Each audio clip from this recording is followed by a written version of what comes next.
Retired supreme court के जज सुदर्शन रेड्डी विपक्ष के गठबंधन के उपराष्ट्रपति के उम्मीदवार हैं। हम सभी जजेस की बहुत इज्जत करते हैं, चाहे वो सिटिंग जज हो या रिटायर्ड जज हो।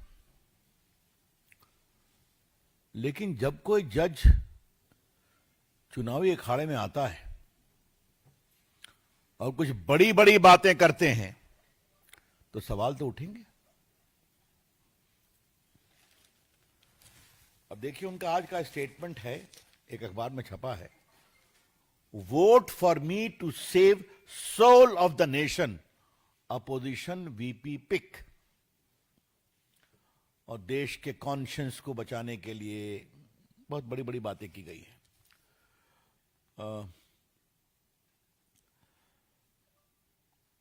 By entrusting me with this office, you will be choosing to defend parliamentary traditions, to restore dignity and debate, and to ensure that RSS stand as a true temple of democracy. बहुत कड़ी कड़ी बातें कही गई हैं और conscience की बात कही गई है। हाँ, देश के सोल को बचाने के लिए मुझे वोट दें, यह है उनका कमेंट जो अखबार में आया है और उन्होंने वीडियो रिलीज किया है। और ये देखिए, देश के सोल को बचाने के लिए वो किससे मिल रहे हैं? लालू प्रसाद से। लालू प्रसाद फॉर्डर स्कैम में कन्विक्टेड हैं। मेरा उस सारे मामले को उजागर करने में कुछ भूमिका रही है, आपको पता होगा। He is convicted. बेल पर हैं या मेडिकल ग्राउंड पर बेल है, मैं उस पर नहीं जाऊंगा, बट ही इज कन्विक्टेड। आप किस तरह के रिटायर्ड सुप्रीम कोर्ट के जज हैं? जो व्यक्ति कन्विक्टेड है, किसमें? स्कैम में, करप्शन में। जो व्यक्ति कन्विक्टेड है स्कैम और करप्शन में, आप जाके उनसे मिलते हैं। और वो वोटर भी नहीं है, ध्यान रखिए आप। Lalu Prasad ji is not a member of the parliament, वो वोटर भी नहीं है। तो फिर क्या देश के आत्मा को प्रतिष्ठित करने की आप बात कर रहे हैं? This is hypocrisy. ये गंभीर दिखावा है। कृपया करके सोल ऑफ द नेशन की बात आप ना करें। और पार्टी के मंच से हम आपके इस हिपोक्रेसी को आज एक्सपोज करने के लिए आए। लालू प्रसाद सिर्फ चारा घोटाले में कन्विक्टेड नहीं है। लालू प्रसाद रेलवे की संपत्ति को गलत तरीके से बेचने पर भी चार्जशीटेड है, पता है ना आपको? वो भी एक करप्शन का केस है। और जमीन दो, नौकरी लो रेलवे की, उसमें भी उन पर चार्जशीट है। तो जहां सीरीज ऑफ करप्शन केस में कन्विक्शन है और प्रोसीडिंग पेंडिंग है, उनसे जाके आप मिलते हैं। तो justice Sudarshan Reddy, please don't talk of conscience. अंतरात्मा की बात आप न करें। और देश के आत्मा को तो बचाने की बात नहीं करें आप। It is hypocrisy in the extreme and we condemn it outright. This behavior of Justice Reddy, the opposition candidate, is worthy of condemnation. और हम इसको कंडेम करते हैं, इसकी भर्त्सना करते हैं। कृपया करके अपने को आप रिटायर्ड सुप्रीम कोर्ट के जज के रूप में जो प्रतिष्ठित करने की कोशिश कर रहे हैं, ये एक रिटायर्ड सुप्रीम कोर्ट के जज के पद की कितनी गरिमा को आप सम्मान दे रहे हैं। क्योंकि इस बात को समझना पड़ेगा कि लालू प्रसाद जी जिस करप्शन केस में कन्विक्टेड हैं, वो करप्शन केस की सुनवाई सुप्रीम कोर्ट तक गई थी। सीबीआई की इंक्वायरी हो, पटना हाई कोर्ट ने सीबीआई की इंक्वायरी ऑर्डर किया, सुप्रीम कोर्ट ने भी किया कि आप इसको लॉजिकल कंक्लूजन पर ले जाइए। वो जजमेंट है सुप्रीम कोर्ट के। और उसमें अगर किसी को सजा होती है तो आप उसके यहां वोट मांगने चले जाते हैं जो वोटर भी नहीं है. Justice Reddy, how do you explain your conduct please. तो ये बड़ी बड़ी देश की अंतरात्मा और देश की आत्मा को बचाने का विचार तो आप नहीं रखें तो बेटर होगा.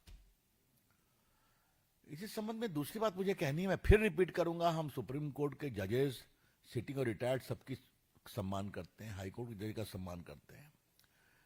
उनके साथ कुछ 10-15 जजेस ने टिप्पणी की थी उनके समर्थन में. हाँ, जब उनके एक निर्णय पर सवाल उठाया गया था कि माओवाद की लड़ाई कैसे कमजोर हुई उनके निर्णय से सलवा जुलूम में, वो न्यायमूर्ति खामोश हैं. Surely I would like to very respectfully request or observe,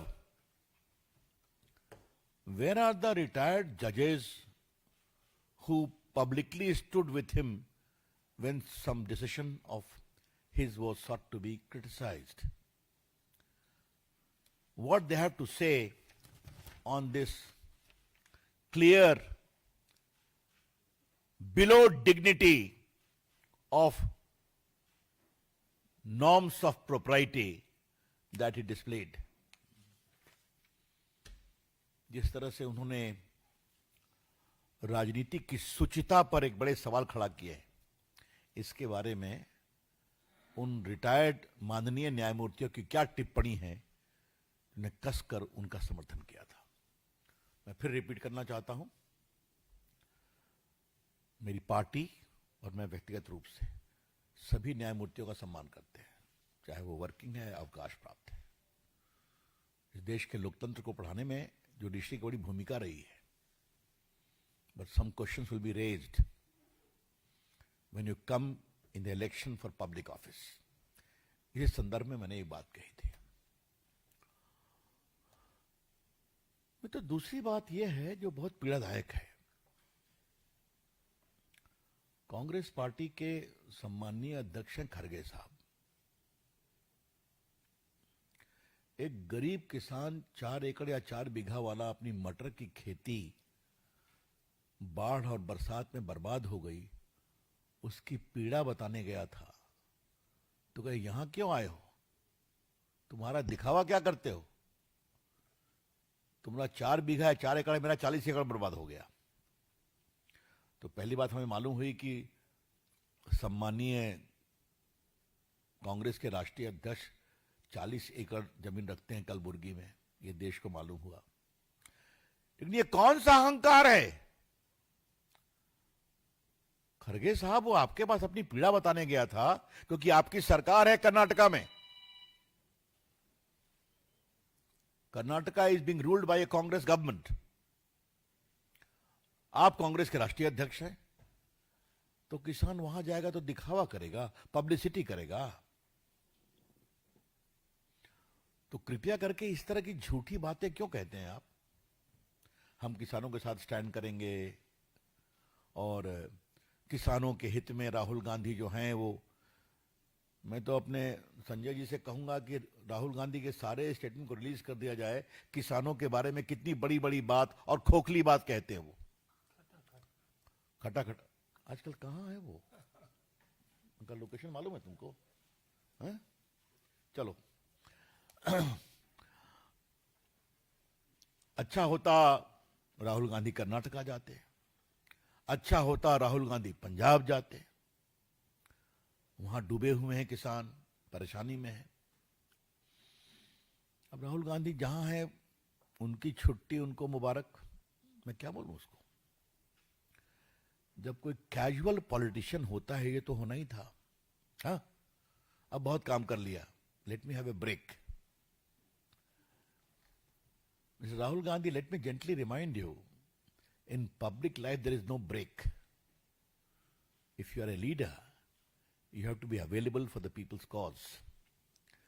चलिए अपना वो ब्रेक मनाए.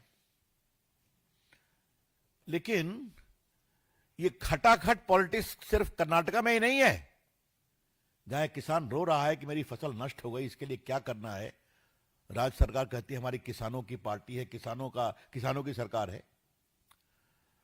अब हिमाचल प्रदेश की कहानी आपको हम बताना चाहते हैं, वो और भी जोरदार है। वहां पर बीजेपी की सरकार ने जो सरकारी कर्मचारी थे कॉन्ट्रैक्ट पर अदरवाइज, उनकी तनख्वाह बढ़ाई थी।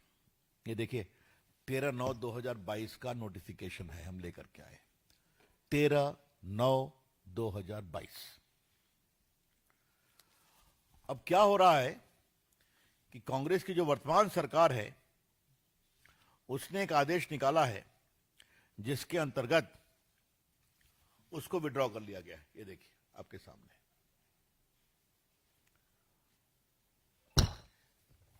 ये क्या मतलब है भाई? तो कारण क्या दिया गया? हम संभाल नहीं पा रहे हैं हिमाचल की वित्तीय अवस्था को। तो खटाखट करने के लिए जनता को धोखा देने गए थे क्या आप? खटाखट ये कर देंगे, खटाखट सैलरी कर देंगे, खटाखट किसानों की चिंता कर देंगे।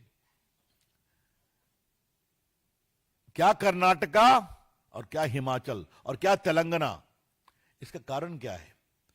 कांग्रेस पार्टी गवर्नेंस के मामले में उनका रिकॉर्ड बहुत ही पुअर है। आई सेड वेरी क्लियरली, शासन चलाना आपके बस का है ही नहीं।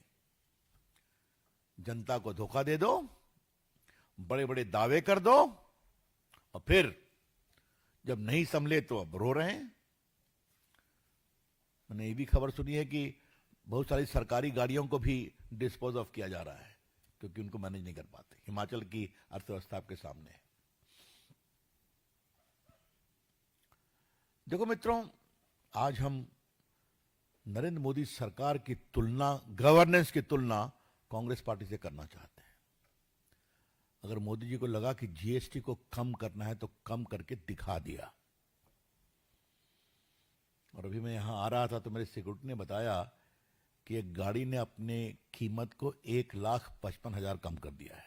जीएसटी कम हो गया, छोटी गाड़ी जो होती है।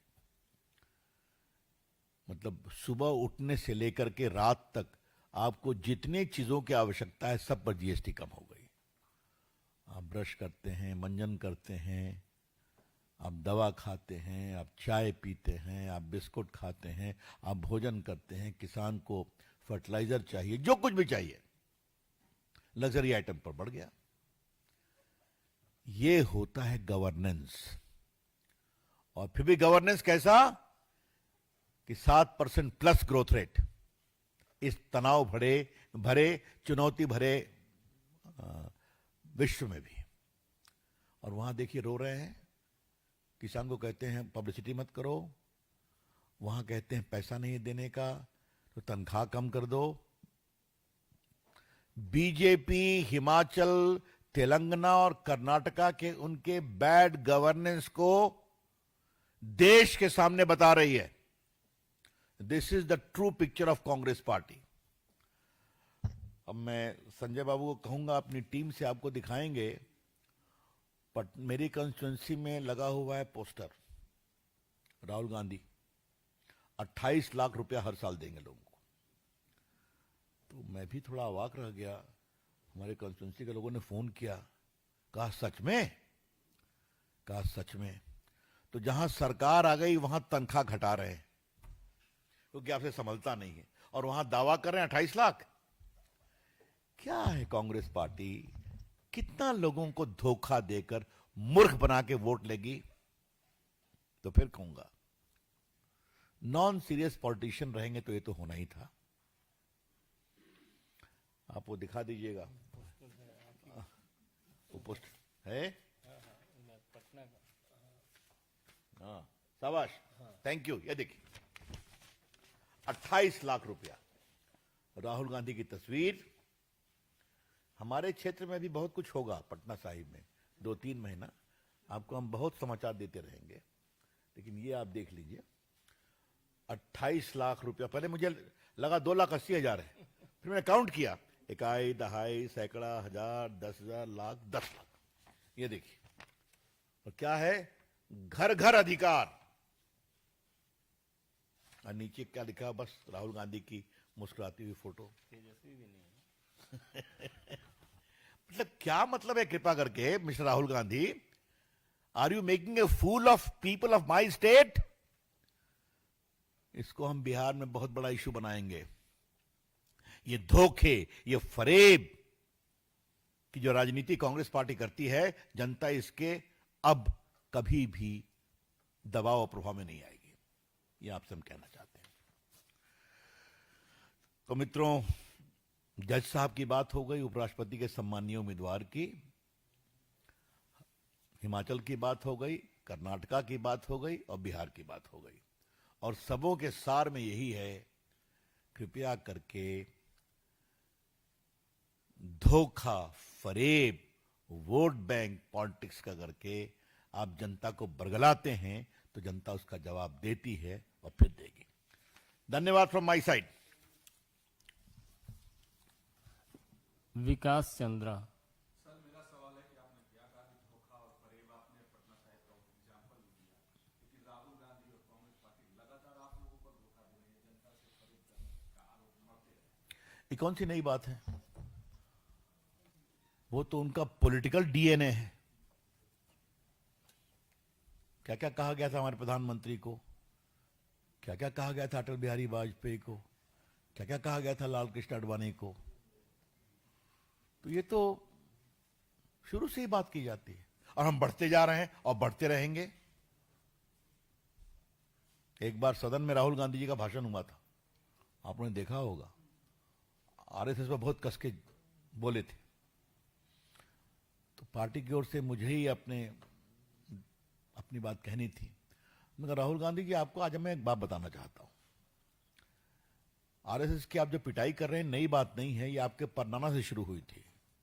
नेहरू जी ने किया, इंदिरा जी ने किया, राजीव जी ने किया, संजय जी तो जल्दी ही चले गए, कुछ वो भी किए थे, और आप कर रहे हैं। और फिर भी देखिए कि संघ कहां से कहां पहुंच गया। और यहां आपके सामने संघ से परिचित, समर्पित, प्रेरणा लेकर के कितने स्वयंसेवक एमपी बैठे हुए हैं, देख लीजिए आप। और आप कहां सिमट गए। तो बस विकास बाबू, जवाब यही है। रविकांत राय। श्रीनगर के हजरत बल दरगाह में जो राष्ट्रीय चिन्ह प्रतीक था, उसको तोड़ा गया। बिहार में आरजेडी कांग्रेस पार्टी इस घटना को बहुत ही लाइटली ले रही है, और इसके साथ ही जो महबूबा मुफ्ती है, उन्होंने कहा कि उपद्रवियों को समर्थन में होने जा रही है।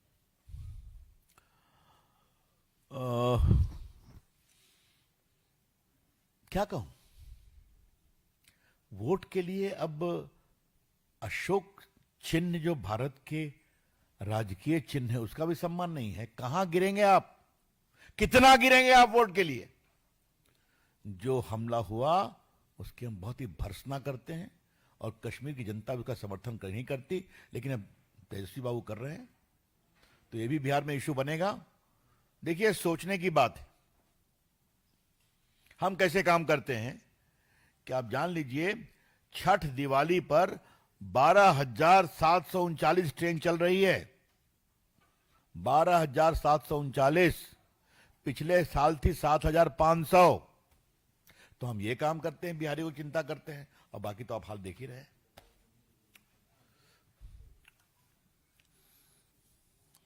गौरव।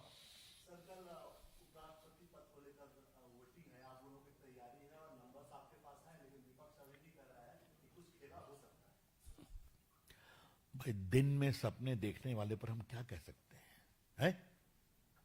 अंतरात्मा की बात कह रहे हैं तो हार गए। तो लड़े काहे थे? जब मैदान में आते हैं ना, तो ठीक से लड़ना चाहिए।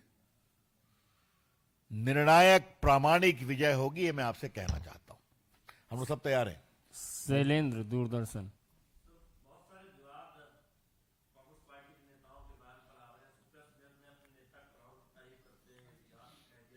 बीमारी बता दे सुप्रिया श्रीवास्तव की। हाँ? बिहारियों को बीमारी बता दे।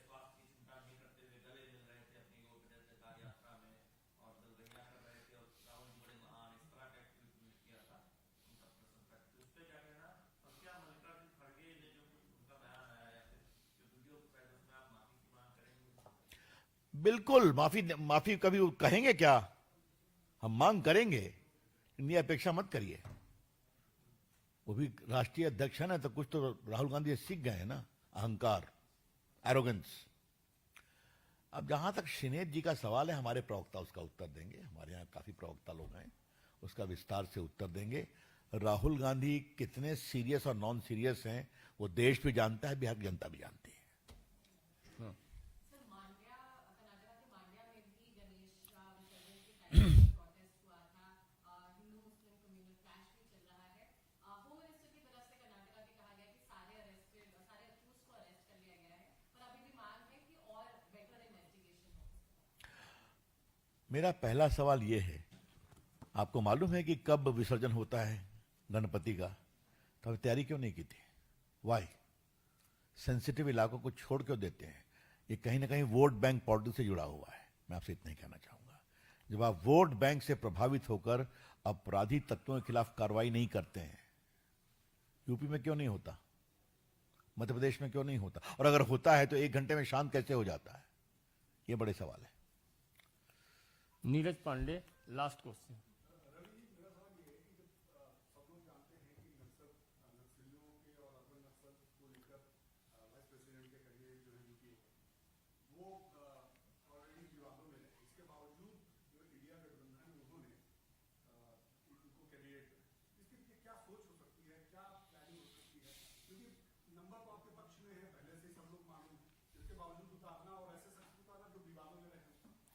ये आप सवाल उनसे करिए, ऐसे तो नहीं छुपा हुआ था। हाँ, फिर भी सोचना क्या है? तो मैं यही कहूंगा, मैंने बहुत विनम्रता से, मेरी पटना में लंबी प्रेस हुई थी इस पर जब ये विषय उठा था। सलवा जुल्म पर उनका जजमेंट पढ़ना चाहिए।